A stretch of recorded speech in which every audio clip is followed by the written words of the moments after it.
Om Sai Ram. Welcome to Living Spiritually. Sai Satcharitra Chapter 45. Topics: Kaka Sahib's doubt on Anand Rao's vision, and the wooden plank is Baba's bed and not Bhagat's.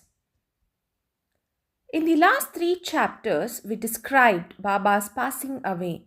His physical or finite form has undoubtedly disappeared from our view, but the infinite or spiritual form always lives. We have largely spoken about the Leelas which occurred during his lifetime. However, even after he passed away, fresh Leelas have taken place and are even now happening. This clearly shows that Baba is always alive and continues to help us devotees.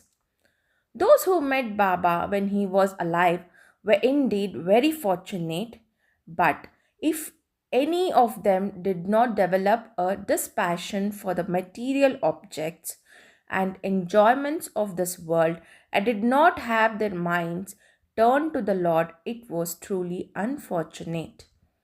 What was expected then and now is wholehearted devotion to Sai Baba. All our senses, organs, and mind should cooperate in worshipping and serving Baba. It is of no use if one engages some organs in worship and deflects the others. If worship or meditation is to be done, it ought to be done with all our mind and soul. The love that chaste woman bears for her husband is sometimes compared to that which a guru has towards his disciples. Yet, the former falls far short of the latter, which is incomparable. No one comes to our aid in attaining the goal of life. We have to chalk out and traverse the path of self realization ourselves. We have to discriminate between the unreal and real, renounce the material enjoyments of the world, and the next control our senses and mind and aspire for liberation. Instead of developing upon others, we should have full faith in ourselves.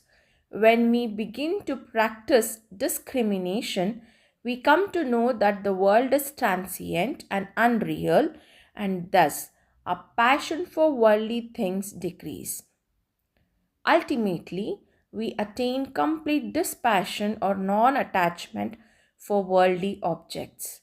Then we realize that the Brahma, which is our Guru, is the sole reality. And as it transcends and besets the universe, we begin to worship it in all creatures. When we thus worship the Brahma or Guru wholeheartedly, we become one with him and attain self realization. In short, always chanting the name of the Guru and meditating on him enables us to see him in all beings and confers eternal bliss on us. The following story will illustrate this. Kaka Sahib's doubt and Anand Rao's vision. Sai Baba had instructed Kaka Sahib Dikshit to read from two works of Sri Ekant, the Bhagavat and the Bhavarta Ramayana every day. Kaka Sahib read this daily while Baba was alive and followed the practice even after Baba's passing away.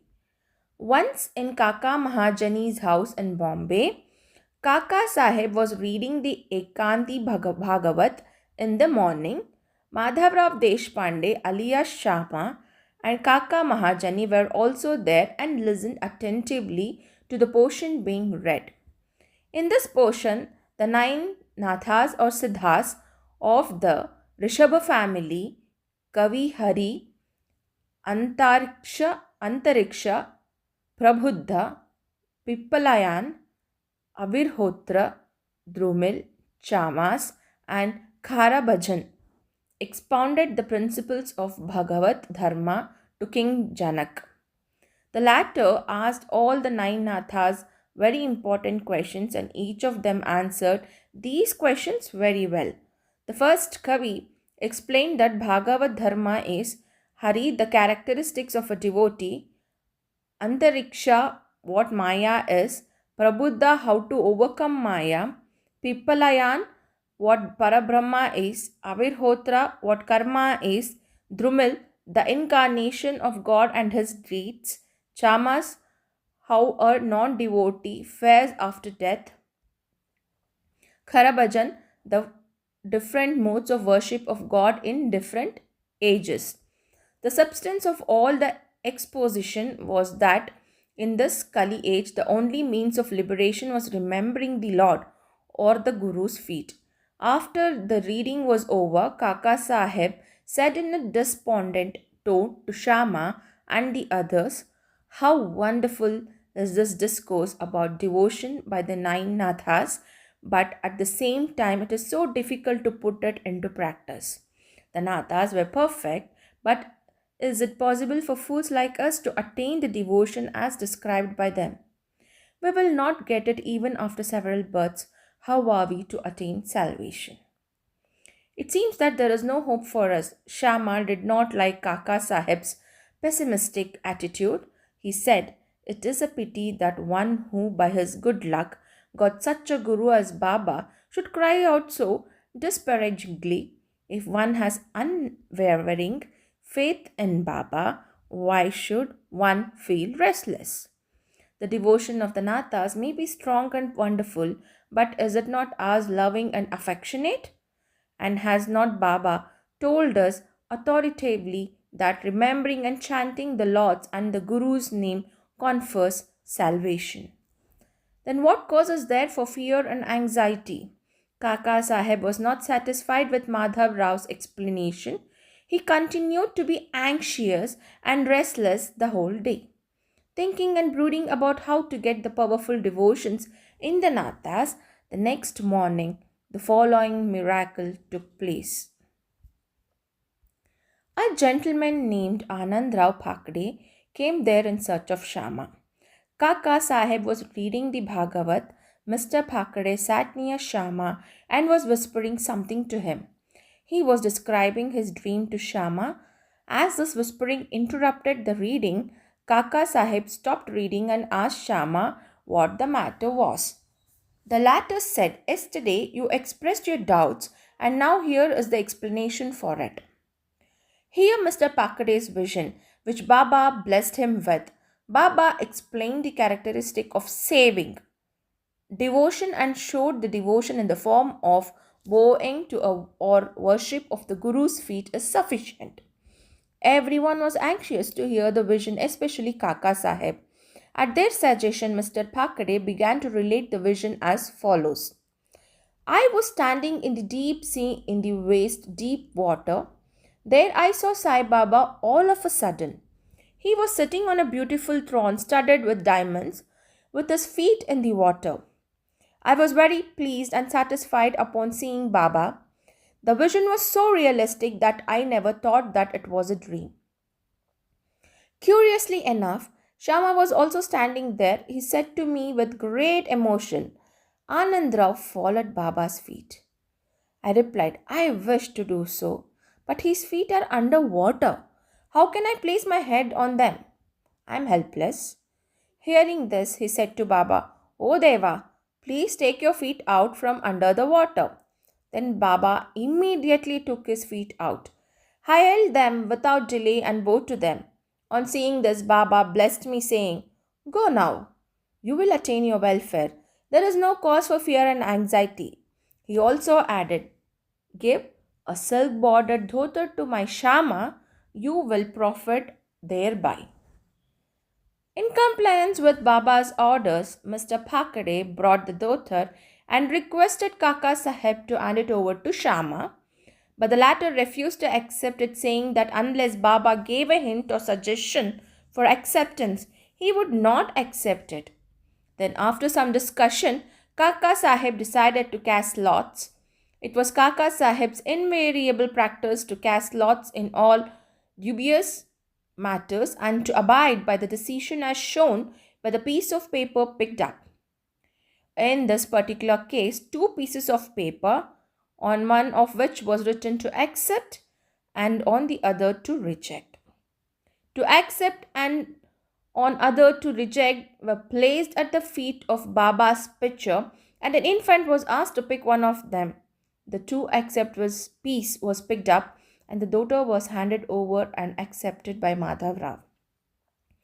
In this way, both Anand Rao and Madhav Rao were satisfied, and Kaka Sahib's difficulty was solved. This story exhorts us to respect the words of the other saints, but at the same time asks us to have full faith in our mother, the Guru, and abide by his instruction. For he truly knows our welfare better than any other person. Carve into your heart Baba's words.